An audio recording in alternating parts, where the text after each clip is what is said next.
One of the milestones in life is the first words of your child. With our firstborn son, Eliel, we were always wondering what it would be. Renata, my wife, wanted it to be mommy, but much to her chagrin, his first word was daddy or dada.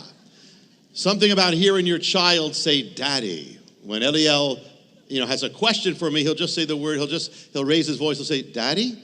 And I know he has a question. Our younger son, Diel, sometimes when he comes home, he goes right into an activity, forgets to say hi. So I say, Diel, did you forget something? He'll say, hi, Daddy.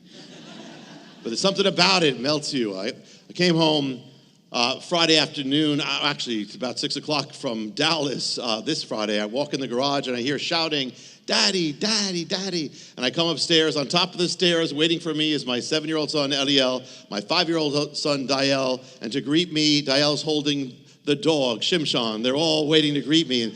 And they're greeting me saying, Daddy, the dog is barking. There's something about it. Romans 8:15 says this, but you have not received a spirit of bondage, again, to fear, but you've received the spirit of adoption by which we cry out, Abba, Father. The Spirit itself bears witness with our spirit that we are children of God. What does that tell you? What does that tell you? That we say the word, we say Abba, Father. What does it reveal? This one word. It reveals, first of all, that the word Father is a central part of our faith, an important part of our faith. This is major. Because you may not know, but in Islam or other faiths, you cannot call God your father. In Islam, God is not your father. In Hinduism and Buddhism, if you do call God Father, it's an illusion. Because as I shared a few weeks ago in a message called The God Who Forgot He Was God, Eastern religion maintains that you are God, which means God can't really be your father. You're really just part of the cosmic all. It's not really personal. This is major, that this is central to our faith, Father. If the word Father is central to our faith, it means that our faith is not a cold faith. It's a warm faith. It's not impersonal, it is personal. It's not simply about knowledge in your head, it's about relationship, because the word Father requires relationship. That's why in our faith, an impersonal expression never works. It always looks strange. It's an oxymoron. That's why when worship becomes cold in denominations and everything becomes like a machine, there's something really wrong, because the words are about life and it's passionate, but the expression is dead. So it's never right when things become dead in our faith, in the Bible. Sometimes theology, discussions of doctrine can become totally off base, not because they're necessarily wrong, but because the heart has been lost. It's like dissecting God. There's nothing wrong. Theology has its place. Doctrine, of course, has its place. But if that becomes the main thing and it's not the heart, there's something wrong. Like talking about God as a scientific entity, it's like you're talking about your father. Now, your father on earth is made up of flesh and blood and molecules and atoms, but if that's the way you talk about him, there's something wrong with your relationship. Our faith is relationship-based, warm, heart to heart. What else does it reveal? The word Father is basic. It's totally basic to your existence. Nobody here exists without the Father, without your Father.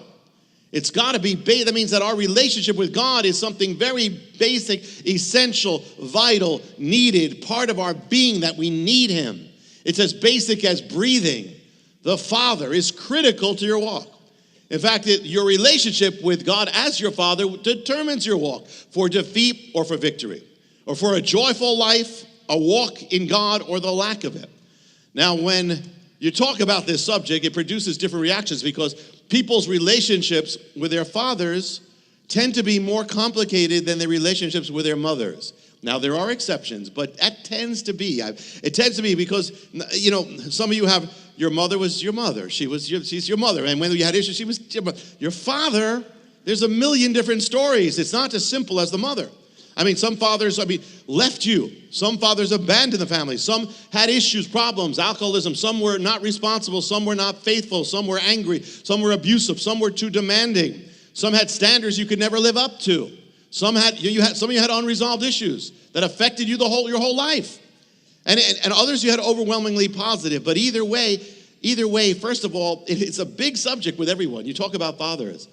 But either way, no matter what your childhood was, we all have a new father now. And it's important, no matter what it was, good or bad, That fact is to overrule everything that has been and bless the good, but redeem what wasn't. What does it mean that we cry out, Abba, Father? There are last names that are derived from, like if you have someone with the last name Fitzgerald, Fitzpatrick, that generally indicated somebody who was not legitimate. It was the illegitimate son. A father is the one who is to give legitimacy. Some of you have gone through life, even in the Lord, as if you were illegitimate, always trying to prove that you're legit. Now, some of you literally were born out of wedlock, but now you're in God, you are in wedlock. But it's deeper than how you were born. In a general sense, feeling illegitimate, always trying to prove that you're okay. Well, you can't. You can't prove that. The more you try to prove you're okay, the more you're proving that you're not. Because those who are legitimate don't have to prove it. The only way to have legitimacy is from your Father. I'm talking about ultimately your Father. So it's written, the Spirit cries out, Abba. The flesh doesn't, the Spirit does. So one of the keys is to, when you live by the Spirit, you cry out, Abba. The new self cries out, Abba. And the more you live in the Spirit and not in the flesh, the more you are legitimate. So don't live your life as a believer trying to prove you're okay, or prove you have to have people to like you. That means you're okay. There's a million ways, or you have to achieve so you're okay. In God, you are okay anyway. You can't earn legitimacy. You can only receive. You have to earn it. You're not legitimate. If you have to work for it, you receive it from God. That's it. To find out how you can receive more of Jonathan's teachings, to receive special free gifts, or get in touch, go to hopeoftheworld.org or call toll-free 1-800-YESHUA-1. That's hopeoftheworld.org or call 1-800-YESHUA-1. That's 1-800-937-4821. You can also get more at Jonathan Cahn's Facebook page or write us direct at Hope of the World, Box 1111, Lodi, New Jersey 07644, USA. Hope of the World is dedicated to the goal of spreading God's Word and salvation to every land and people. We do this by spreading the Word throughout the world and sponsoring compassion projects to the most poor and needy around the earth. To get in touch or have a part in God's work, just write to Hope of the World, Box 1111, Lodi, New Jersey 07644, USA. Or go to hopeoftheworld.org or call 1-800-YESHUA-1.